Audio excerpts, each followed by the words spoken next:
मंडळी, बाहेरचं रखरखतं ऊन बघून तुम्हालाही असं वाटतं का की आपली बॅटरी पूर्णपणे डाऊन झालीये? घरातून बाहेर पाऊल टाकलं की अवघ्या 15 ते 20 मिनिटांतच सगळी एनर्जी संपून जाते का?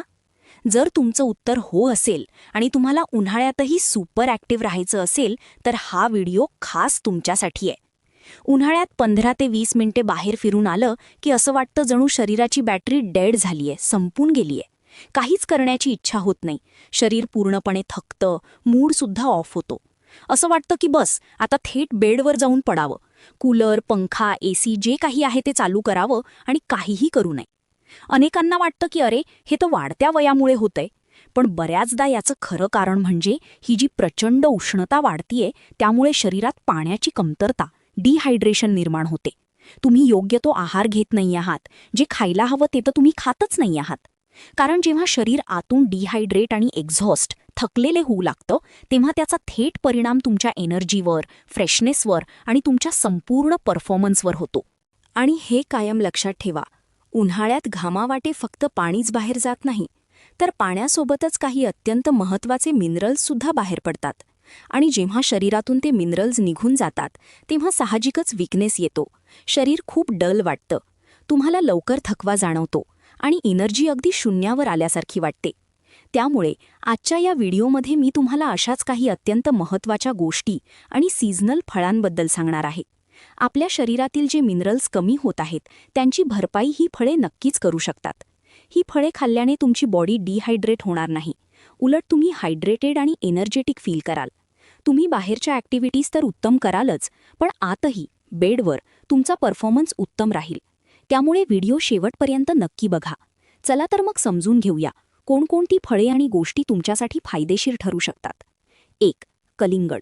तुम्ही अनेकदा ऐकलं असेल की हे खूप पाणी असलेलं फळ आहे, पण हे फक्त पाणी असलेलं फळ नाहीये. यातून तुमच्या शरीराला खूप उत्तम हायड्रेशन मिळू शकतं. हायड्रेशन जितकं चांगलं असेल तितकं तुमच्या शरीरातील ब्लड सर्क्युलेशन, रक्तसंचालन खूप चांगलं राहील, ज्यामुळे शरीर अत्यंत फ्रेश फील करेल. काही लोक उन्हाळ्यात नोटीस करतात की त्यांचा स्टॅमिना खूप लवकर कमी होतो. हे डिहायड्रेशनमुळे होतं, कारण तुम्ही पाणी तर पिताय पण ते शोषलं जात नाहीये किंवा घाम जास्त येतोय. त्यामुळे जर तुम्ही रोज 1 बाऊल कलिंगड खाल्लं तर तुमची बॉडी हायड्रेट राहील, मिनरल्स ॲब्झॉर्ब होतील आणि तुम्ही फ्रेश आणि एनर्जेटिक राहाल. 2. काकडी. उन्हाळ्यात होतं काय की शरीर खूप लवकर आणि सहजासहजी हीटअप होतं, गरम होतं.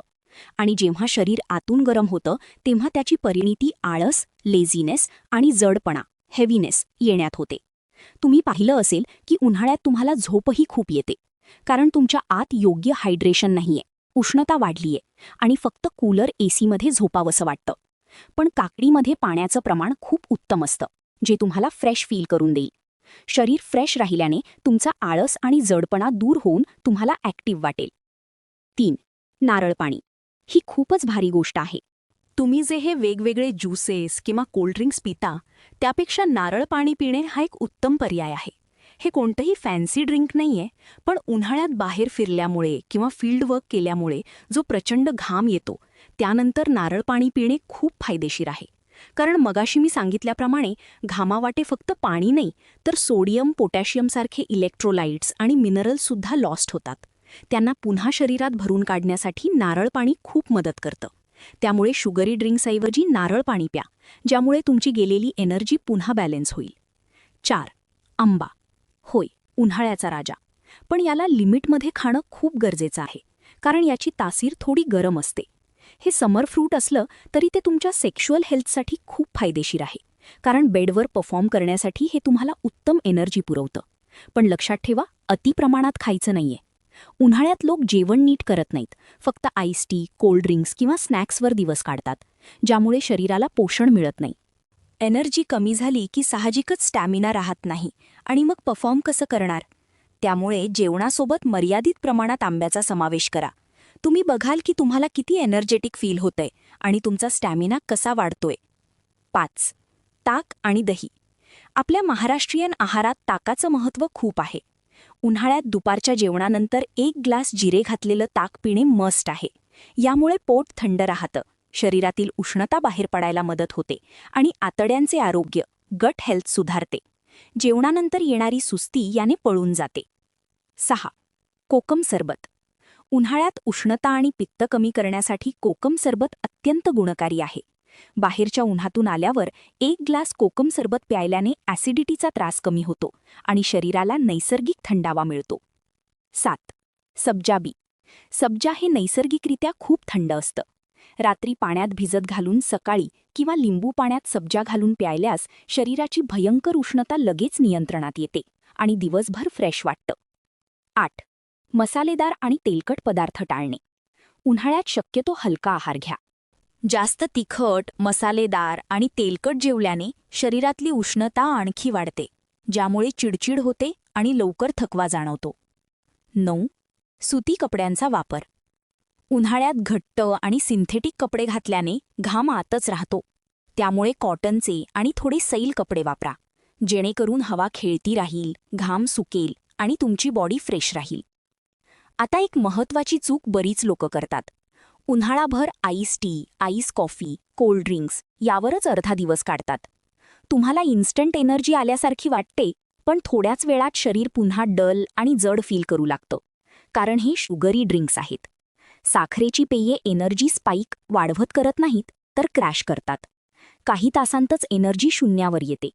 त्यामुळे या ड्रिंक्सवर अजिबात अवलंबून राहू नका. आणि हो, जर तुमची झोप पूर्ण होत नसेल, तुम्ही शरीराची अजिबात हालचाल करत नसाल आणि खूप स्ट्रेस, तणाव घेत असाल, तर हे कोणतेच फ्रूट्स तुमच्यावर जादू करणार नाहीत. शरीराला योग्य त्या 7 ते 8 तासांच्या झोपेची गरज असते. बॉडी हायड्रेट ठेवा, फिजिकल ॲक्टिव्हिटी करा, थोडं जर्नलिंग, मेडिटेशन करा आणि स्ट्रेस मॅनेज करायला शिका. या सर्व गोष्टींचा एकत्रित परिणाम तुमच्या सर्व अवयवांवर आणि विशेषतः तुमच्या सेक्शुअल लाईफवर खूप जास्त पडतो. तर मित्रांनो, उन्हाळ्यात जर तुम्हाला एनर्जेटिक राहायचं असेल तर भरपूर पाणी प्या. ही सांगितलेली फळे आणि टिप्स तुमच्या लाईफस्टाईलमध्ये ॲड करा आणि शांत झोप घ्या. कारण खरा स्टॅमिना कुठल्याही पॉवरवाली गोष्टीतून नाही, तर हेल्दी आणि हायड्रेटेड राहण्यातून येतो. मला आशा आहे की उन्हाळ्यात कोणत्या गोष्टींचा वापर जास्त करायचा आणि कोणत्या गोष्टींचा नाही हे तुम्हाला नक्कीच समजलं असेल. जर समजलं असेल तर आजपासूनच या टिप्स फॉलो करा आणि बेडवर एकदम बेडतोड परफॉर्मन्स द्या. जर तुम्हाला हा व्हिडिओ आवडला असेल तर व्हिडिओला लाईक नक्की करा. चॅनलवर नवीन असाल तर चॅनलला सबस्क्राईब करायला विसरू नका.